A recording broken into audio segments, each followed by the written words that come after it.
안녕하세요, 가든입니다. 이번 강의에서는 피그마 오토 레이아웃을 활용해서 지금 보시는 완성물을 작업하는 방법에 대해서 알려드리겠습니다.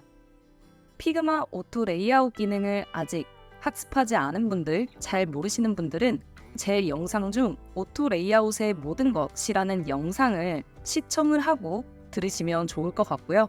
현재 보고 계시는 이 파일의 경우 제가 더보기란에 링크로 담아뒀으니까 제 강의를 들으면서 직접 따라 해보실 분들은 파일을 무료로 다운받아서 직접 영상을 들으시면서 따라 해보시면 좋을 것 같습니다. 먼저 첫 번째 오토 레이아웃 실습물을 따라 해보겠습니다. 왼쪽에는 실습을 하기 위한 재료들이 준비가 되어 있고요.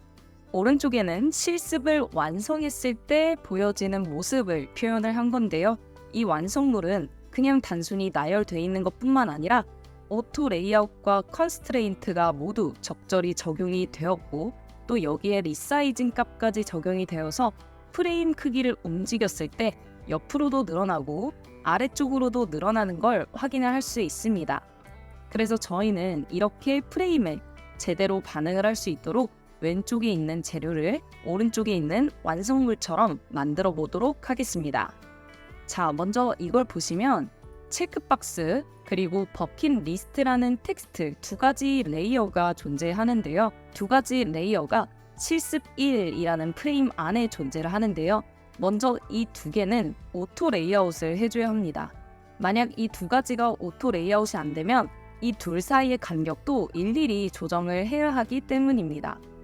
그렇기 때문에 Shift A를 눌러서 오토 레이아웃을 적용하게 된다면 지금 보시는 것처럼 두 레이어 사이의 간격을 자유자재로 조절을 할 수 있는 매우 효율적인 기능이 적용이 됩니다. 그리고 이 오토 레이아웃이 적용된 프레임이 총 5개가 있습니다. 이런 식으로 5개가 나열이 되어 있기 때문에 5줄 이상은 무조건 들어간다는 내용이잖아요. 그렇기 때문에 중첩 오토 레이아웃을 사용을 해줘야 됩니다.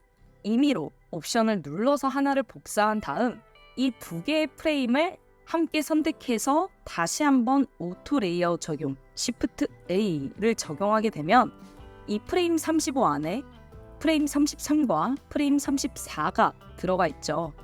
이때 프레임을 하나를 더 복사를 해보겠습니다. 선택을 하고 커맨드 D를 하면 중첩된 상위 프레임 안에 하위 프레임들이 일정한 간격에 따라 나열이 된 걸 확인할 수 있습니다. 자, 먼저 이렇게 되면 이 버킷 리스트라는 목록에 들어가야 할 오토 레이아웃은 적용이 된 상태입니다. 자, 그리고 여기서 하나의 요소가 빠진 걸 확인을 할 수 있는데요. 오른쪽 완성물을 보시면 선이 하나가 들어가 있습니다. 저희도 이 각각의 5개 사이에 선을 하나씩 넣어 볼 텐데요. 이 선은 사각형 도구 옆에 있는 화살표를 눌러서 라인을 눌러도 되고요. 혹은 단축키 L을 누르면서 드래그를 해도 됩니다.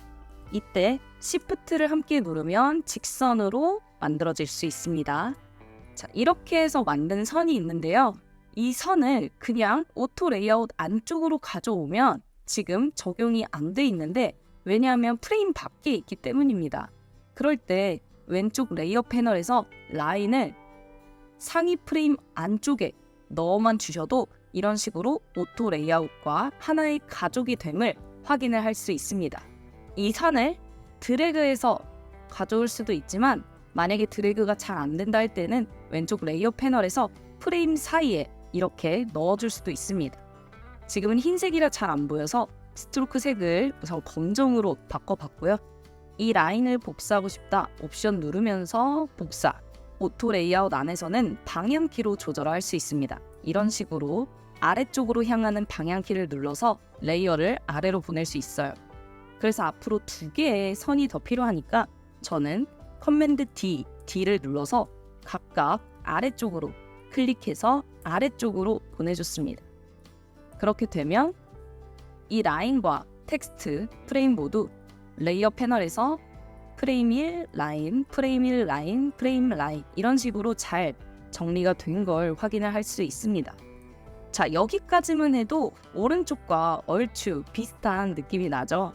자, 그런데 지금 보시면 바운딩 박스가 조금 이상하다고 느껴질 수도 있고 이렇게 늘렸을 때 전혀 반응을 하지 않습니다. 반면 오른쪽 같은 경우는 이 전체가 움직일 때마다 선도 함께 움직이죠. 그래서 저희도 선과 함께 움직일 수 있도록 바꿔볼 거예요. 이 선의 속성을 한번 살펴볼까요? 이 선을 선택을 하면은 넓이가 픽스드로 되어 있습니다. 즉 본인의 값을 그대로 유지하겠다라는 뜻이죠. 이 선을 필로 바꿔줍니다. 그러면 본인보다 상위에 있는 프레임 35에 맞춰서 길이가 착 줄어들죠. 즉 나는 부무 프레임의 크기를 따라가겠다라는 뜻으로 바뀐 겁니다. 그래서 이럴 때는 선의 넓이를 필로 해주는 게 맞습니다. 나머지도 Shift를 누르면서 함께 선택을 한 다음 넓이의 리사이징 값을 필로 바꿔줬습니다. 그랬을 때 이 35라는 프레임을 옆으로 늘리면 선이 같이 따라오게 됩니다. 자, 그러면은 선은 잘 따라오는데 지금 이 바운딩 박스가 줄어들 때, 프레임 크기가 줄어들 때 안쪽에 있는 텍스트는 전혀 미동도 하지 않습니다. 이 텍스트의 리사이징 속성도 한번 바꿔보겠습니다. 텍스트를 더블 클릭해보면은 분명 여기는 넓이 값이 필로 잘 되어 있어요. 자, 한 번 더 더블 클릭해볼게요. 더블 클릭해보면 이제 텍스트의 리사이징 값을 레이아웃해서 확인할 수 있는데 위드스, 넓이가 허그로 되어 있습니다. 즉 본인만을 품고 있겠다. 나는 안전하게 나 자신을 품을 거야 라고 보여지고 있네요. 이 넓이의 값을 마찬가지로 필로 바꿔줍니다. 그러면 상위 프레임의 크기가 바뀌었을 때 이런 식으로 텍스트도 같이 움직이게 되겠죠. 넓어지면 그대로 되고 좁아지면 줄어들고 이런 식인데 지금 보시면 중앙으로 계속 따라오는 걸 확인할 수 있습니다. 텍스트를 잡을 수 있게 다시 더블 클릭. 그리고 여기서 텍스트의 정렬이 현재 가운데에 되어 있는데 이거를 얼라인 레프트로 해줄게요. 그래야 이쪽에 붙어 있을 수 있겠죠. 그랬을 때 움직였을 때 이런 식으로 바뀌는 걸 확인을 할 수 있습니다. 나머지 값도 바꿔줄게요. 더블 클릭해서 텍스트의 값을 필로 그리고 왼쪽으로 필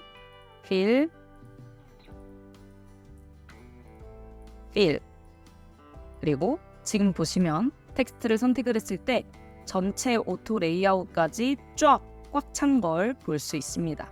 다시 한번 이 상위 프레임을 움직여보면 이런 식으로 움직이는 걸 확인을 할 수 있습니다. 자, 그러면 이제 이 텍스트 박스가 잘 움직이는 걸 확인을 했으니 이 전체 프레임과 함께 움직일 수 있도록 전체 프레임이 움직였을 때 얘네도 바뀔 수 있도록 한번 해볼 건데요.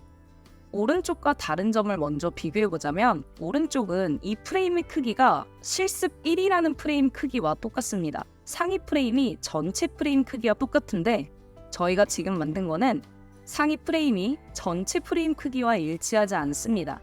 그래서 이 바운딩 박스를 전체 프레임과 똑같이 만들어줄 텐데요. 이때 필요한 게 패딩 값입니다. 왜냐하면 지금 패딩 값이 0이기 때문에 여백이 없기 때문에 이런 현상이 나타나는 거예요. 그래서 나는 지금 요만큼의 여백을 두고 이 값을 고정을 시키고 싶어 라고 할 때는 이 간격을 알아야 하잖아요. 이때 옵션을 누르면 각각의 간격이 보입니다. 그래서 지금 왼쪽이 64라고 되어 있고 위에는 71이라고 되어 있는데 저는 68 정도로 패딩을 맞춰볼 거예요. 위, 아래, 좌우 모두 68로 바꿀 겁니다. 이때 오토 레이아웃이 적용되는 프레임의 패딩 값은 오른쪽 오토 레이아웃에서 직접 적용을 할 수 있습니다. 여기서 68 그리고 오른쪽에 68이라고 적용을 하면은 이런 식으로 패딩 값이 생기게 되고요. 프레임 크기를 이동을 시켜서 위쪽 왼쪽에 딱 맞춰준 다음 오른쪽 하단의 프레임 크기를 늘려줍니다. 그러면 오른쪽과 마찬가지로 프레임의 크기가 전체 프레임 크기에 딱 맞게 되었어요. 자, 그리고 나서 다시 프레임을 선택을 해서 움직여 보면 이럴 때도 아직 미동이 없습니다. 이렇게 미동이 없는 이유는 얘네의 컨스트레인트 값이 왼쪽과 오른쪽에 붙어 있기 때문입니다. 이미 누가 빨래로 왼쪽과 오른쪽에 빨래 집게를 딱 고정을 시켜놨어요. 그럴 때 나는 양옆으로 늘어나게 하고 싶다. 그러면 왼쪽뿐만이 아닌 오른쪽에도 고정을 해야 하고요. 위쪽뿐만이 아니라 아래쪽도 같이 고정을 해야 합니다. 그래서 레프트, 라이트, 탑 앤 바텀이 된 상태에서 다시 움직여보면 이렇게 움직이는 걸 확인을 할 수 있는데 아직 아래쪽은 움직이지 않죠. 왜냐하면 얘네는 정렬이 왼쪽 위쪽에 정렬이 되어 있기 때문입니다. 그래서 프레임이 늘어날 때 이 프레임 내에서 쫙 펼쳐져서 간격을 유지하면은 아래쪽까지 원활하게 움직일 수 있는데요. 프레임을 선택을 하고 지금 왼쪽 위로 되어 있는 프레임을 더블 클릭한다면 전체 프레임에 맞춰서 늘어날 수 있게끔 마치 아코디언처럼 이런 식으로 반응을 하게 됩니다. 이런 식으로 반응을 하게 됩니다. 자, 이렇게 되면 오른쪽에 제가 보여드렸던 이 완성물처럼 이 실습 파일도 같이 이렇게 움직이는 걸 확인을 할 수 있습니다. 만약에 오른쪽처럼 조금 더 상단에 여백이 있었으면 좋겠다 할 때는 이때 프레임의 각각의 패딩 값을 이런 식으로 늘려주면 됩니다. 그래서 무조건 간격 92는 유지한다라고 아예 못을 박아주는 거예요. 아래쪽도 마찬가지로 조금 더 여백이 유지되었으면 좋겠다면은 패딩 값을 조절을 해서 위에는 92값, 옆에는 68값, 그리고 아래는 84값을 무조건 유지한 채로 움직였을 때 반응하도록 조정을 할 수 있습니다. 그래서 만약에 여기서 리스트가 추가가 된다, 그럴 경우에는 이 선과 버킷리스트 텍스트를 옵션 누르고 아래쪽으로 드래그 하면은 정해진 프레임 내에서 리스트가 하나 추가가 되고 그 리스트 사이의 간격이 좁아지면서 항목을 받아들일 수 있게 된다는 점을 확인을 하시면 좋을 것 같습니다. 자, 이번엔 두 번째 실습인데요. 마찬가지로 왼쪽에 있는 제가 드린 요소들을 가지고 오른쪽에 있는 실습2 완성물을 만들어 보실 건데 이 실습2 완성물의 프레임을 한번 움직여 보면 옆으로 이만큼만 움직이고 여기까지만 움직여집니다. 그리고 아래쪽으로도 여기까지만 움직여서 이게 최대 프레임 크기고 최소 프레임은 이렇게 됩니다. 그래서 여기는 단순히 오토 레이아웃을 적용하는 것뿐만 아니라 최소 최대 넓이와 높이까지 적용을 해줄 거고요. 여기 보시면 오토 레이아웃에 영향을 받지 않는 개별적인 요소도 있으니까 이 부분까지 참고를 해서 왼쪽 요소를 통해 오른쪽 완성물을 만들어 보겠습니다. 이거는 미리 뒤에 배경, 즉 프레임을 깔아놓지 않고 오토 레이아웃 자체에 필 값을 줄 거기 때문에 따로 도형이나 프레임을 만들지 않으셔도 괜찮습니다. 먼저 이거부터 하나의 오토 레이아웃으로 만들어 보겠습니다. 그러면 이거를 어떻게 나눠야 할지 먼저 고민을 해봐야 하는데요. 지금 보시면 옆으로 늘렸을 때 이 텍스트가 옆으로 늘어나잖아요. 그래서 먼저 텍스트끼리 오토 레이아웃을 적용을 해줄 겁니다. 왜 이 세 개를 같이 묶거나 네 개를 같이 묶지 않냐면 왜냐하면 얘네들의 방향은 왼쪽에도 있고 위아래에도 있기 때문에 방향 자체가 일정하지 않기 때문이에요. 그래서 위아래에 있는 텍스트, 즉 방향이 정해져 있는 텍스트끼리 먼저 Shift A로 오토 레이아웃을 적용을 해줍니다. 텍스트에 오토 레이아웃을 적용을 했으면 이번엔 원이랑 같이 잡고 오토 레이아웃을 적용을 할 거예요. 좌측 방향으로 오토 레이아웃이 적용되겠죠. Shift A를 눌러서 적용을 해줍니다. 그러면 이때 프레임 이름은 원 플러스 텍스트 라고 하겠습니다. 자, 그 다음 이 원과 뒤에 있는 사각형, 둥근 사각형 역시 하나의 프레임으로 만들어줄 수 있겠죠. 요 세 가지 요소를 다시 한번 잡고 Shift A를 누르게 되면 39라는 프레임 안에 원 텍스트 프레임 그리고 텍스트 프레임이 함께 들어가 있는 건데요. 텍스트 프레임이 가장 하위 프레임, 그리고 원과 텍스트를 합친 게 그 중간 프레임, 마지막으로 프레임 39가 상위 프레임인데 이 프레임 이름은 리스트로 적어보겠습니다. 자, 근데 이 리스트에 전체적으로 이 요소들이 좀 위에 쏠려 있어요. 이거는 정렬이 위쪽에 되어 있어서 그런데요. 오른쪽 오토 레이아웃 패널 보시면은 레프트 탑으로 되어 있네요. 이거를 레프트 얼라인 레프트 중앙으로 바꿔보면 왼쪽에 정렬되어 있대 이 수평선을 기준으로 가운데에 있게 할 수 있습니다. 자, 그리고 이 친구를 오른쪽처럼 옆으로 늘렸을 때 텍스트도 같이 늘어나도록 반응을 시켜야 하는데 현재 저희가 만든 것들은 프레임 크기를 옆으로 늘려봐도 이 도형만 움직이지 텍스트는 따라 움직이지 않습니다. 그러면 당연히 이 속성값을 바꿔야 할 텐데요. 이 속성값 중에 텍스트를 먼저 보면은 넓이가 고정이 되어 있습니다. 즉 나는 정해진 값이 있어 라고 주장을 하고 있는 친구들인데요. 이 친구들 W, width 값을 fill로 바꿔줍니다. 그랬을 때 움직이지 않네요. 자, 그러면 이 텍스트를 포함하고 있는 상위 프레임의 리사이징 값을 다시 한번 봐야 되는데 상위 프레임의 리사이징 값이 또 고정이 되어 있습니다. 마찬가지로 fill로 바꿔주세요. 그리고 다시 늘려보면 이런 식으로 텍스트가 움직이는 걸 확인을 할 수 있습니다. 즉 텍스트 본인의 값도 부모를 따라가야 하고 텍스트를 포함한 상위 값 역시 fill로 되어야 하고 그랬을 때 그 텍스트와 그 상위 프레임을 포함한 최상위 프레임이 움직였을 때 안쪽 친구들이 같이 반응할 수 있습니다. 자, 그런데 지금 텍스트를 보면 위쪽으로 올라가 있어요. 그래서 정렬을 살펴보니까 중앙에 잘 배치되어 있는 걸 확인할 수 있습니다. 자, 그래서 뭐가 문제인지 하나씩 클릭을 해보니까 얘는 잘 포함이 되어 있는데 지금 두 번째 친구는 불필요하게 아랫줄이 함께 잡혀 있습니다. 자, 그래서 더블 클릭을 해서 커서를 없애봤는데 그럼에도 움직이지가 않아요. 자, 그럴 때는 옆에 컨테이너 값을 한번 봐야 합니다. 지금 W, width, 넓이는 fill로 되어 있는데 H, 높이는 고정이 되어 있어요. 나는 너가 두 줄이든 한 줄이든 세 줄이든 나는 105 값을 유지할 거야인데 이렇게 되면 안 되겠죠.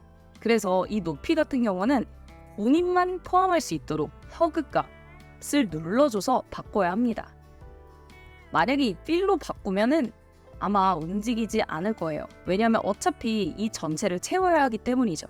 그래서 너는 그냥 너만 포함해 할 때는 높이 값을 허그 컨텐츠로 바꿔줘야 한다. 그래야 이 리스트를 움직였을 때 이런 식으로 잘 움직이는 걸 확인을 할 수 있습니다. 그리고 여기 패딩 값을 조절을 해서 간격을 직접 바꿀 수도 있다는 점도 한번 체크를 하고 넘어가 보겠습니다. 자, 우선 이렇게 하나의 리스트가 완성이 되었어요. 이 리스트가 총 5개가 있죠. 그래서 다시 한 번 더 중첩 레이어를 사용을 해줄 겁니다. 리스트를 옵션 누르고 복사. 그리고 이 두 개의 리스트를 다 같이 선택한 뒤에 Shift A를 눌러서 전체 프레임으로 만들어줍니다. 그래서 얘네들은 전체의 프레임이라고 이름을 바꿔줬고요. 이 프레임 안에서 각각의 요소들은 동일한 간격으로 계속 오토 레이아웃 안에 복사를 할 수 있기 때문에 커맨드 D를 눌러서 총 5개의 리스트로 전체 프레임을 구성을 해줬습니다. 자, 이때 넓이 넓혀보면은 아까 저희가 설정해놨던 값으로 잘 늘어나는 거 확인을 할 수 있고 이 간격이 너무 넓다. 그럴 때는 이렇게 줄이는 게 아니라요. 이 간격 값에 마우스 커서를 올리고 드래그를 하셔서 줄여야 합니다. 자, 이렇게 만들고 나서 상단에 텍스트가 하나가 있습니다. 버킷리스트라는 텍스트가 있는데요. 텍스트를 써보겠습니다. T를 눌러서 색상은 검정으로 했는데 지금 보면 전체 프레임이라고 말씀을 드렸죠, 얘네가.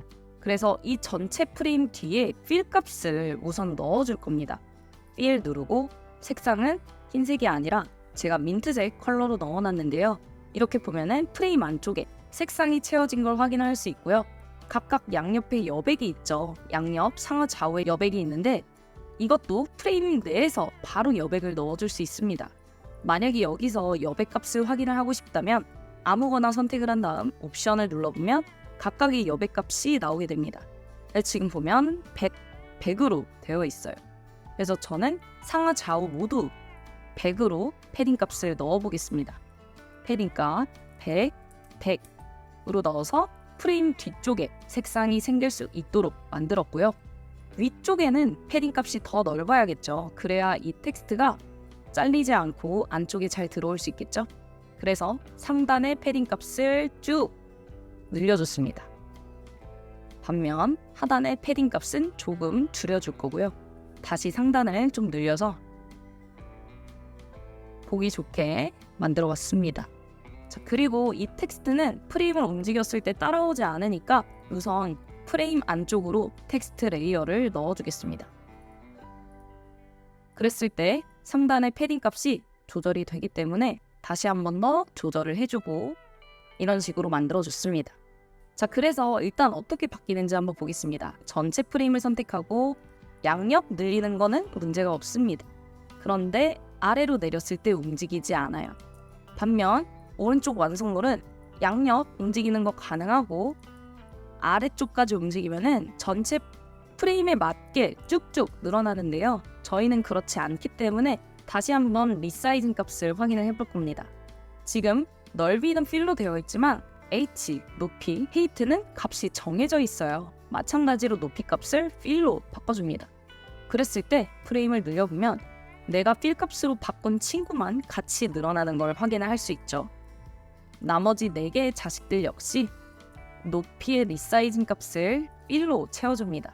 그랬을 때 프레임이 늘어나면 옆으로도 늘어나고 아래쪽으로 늘어나는 걸 확인할 수 있습니다. 그래서 모서리를 잡고 늘려보면 이런 식으로 전체적으로 잘 반응되는 걸 확인할 수 있습니다. 자, 그리고 여기에 첫 번째 프레임 오른쪽에 보면은 요소가 하나 추가가 되어 있습니다.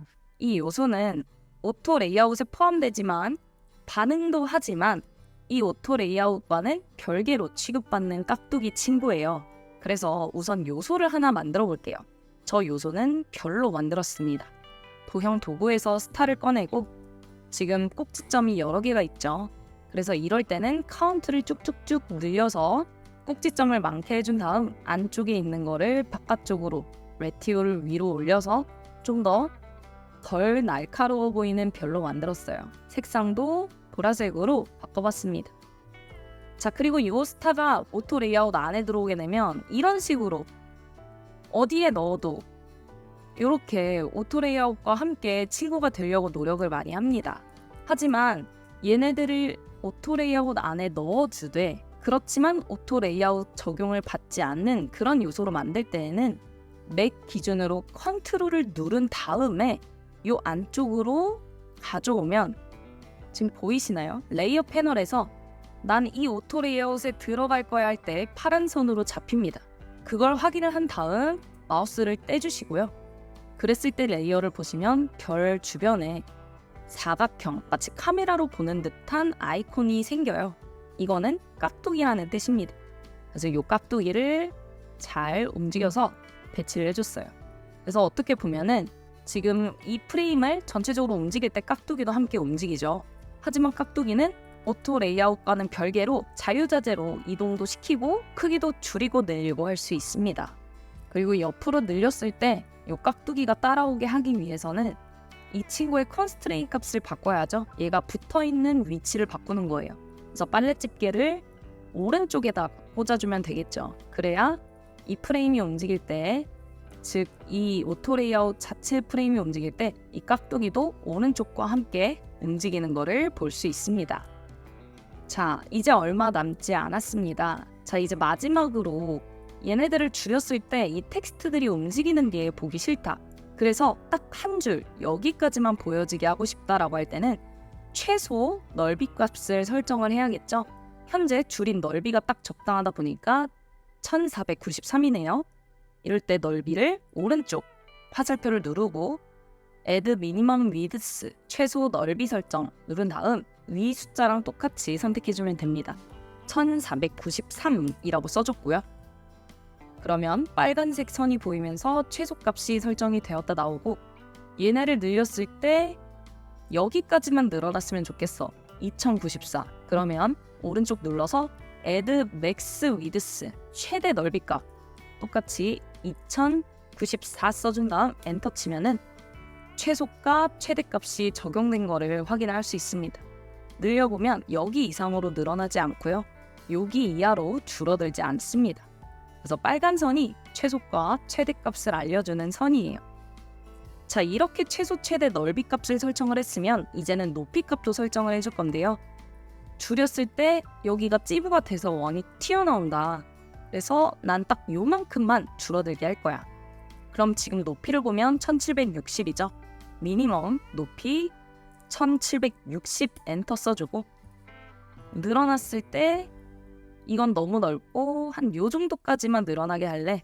2348 넓이 중에서 맥스 헤이트 2348 엔터 하면은 마찬가지로 빨간 선 생겼죠? 다시 프레임을 줄이면 여기까지 줄여지고, 늘리면 이 높이, 이 넓이까지만 늘려지는 걸 확인할 수 있습니다. 그래서 이렇게 내면 오른쪽에 제가 완성물로 보여드린 이것처럼 자유자재로 넓이와 높이 조절하고 최소값, 최대값 이상 이하로는 움직이지 않도록 잘 조정된 프레임을 만들 수 있다는 것까지 지금 배웠습니다. 자, 이렇게 해서 오토 레이아웃을 적용한 버킷리스트 항목 만들기를 진행을 했는데요. 꽤나 어렵게 느껴지실 수도 있습니다. 그래서 오토 레이아웃은 최대한 많이 실습을 해보고 적용을 해보는 방법밖에 없어요. 하지만 그럼에도 약간의 꿀팁을 드려보자면은, 오토 레이아웃은 방향이 같은 친구들끼리 먼저 오토 레이아웃을 적용을 해준다. 그리고 나서 또 방향이 같은 친구와 오토 레이아웃을 적용해 줄 수 있다. 자, 그리고 이렇게 적용이 된 다음에는 프레임 크기를 움직여 보면서 반응이 되는지 한번 확인을 해봐야 되고요. 이 반응이 안 될 때는 대체 이 프레임의 리사이징 값이 뭘로 되어 있는지 확인을 해야 합니다. 자식은 feel일 때 부모를 따라가게 된다. 그리고 허그가 되면은 본인을 품고 있는 친구다. 또는 고정이 됐을 경우엔 그 값 이상으로 움직이지 않는다라는 부분도 기억을 해주시고, 또 만약에 움직였을 때 이 친구들의 방향이 왼쪽에서 오른쪽으로 늘어나는 게 아니라 오른쪽에서 왼쪽에서 늘어난다. 그럴 때는 프레임의 컨스트레인트를 확인을 해야 한다는 점까지 기억을 하시고, 그 순차적으로 오토 레이아웃을 적용해 가시면은 훨씬 더 이해하기 쉬울 거라고 생각을 합니다. 그래서 앞으로 오토 레이아웃이 헷갈릴 때는 이 강의를 통해서 또 한번 복기를 해보셨으면 좋겠고, 제 채널에는 앞으로 유익한 피그마 영상 많이 올라올 예정이니까 구독, 좋아요 하시고 많은 정보 얻어가셨으면 좋겠습니다. 시청해주셔서 감사합니다.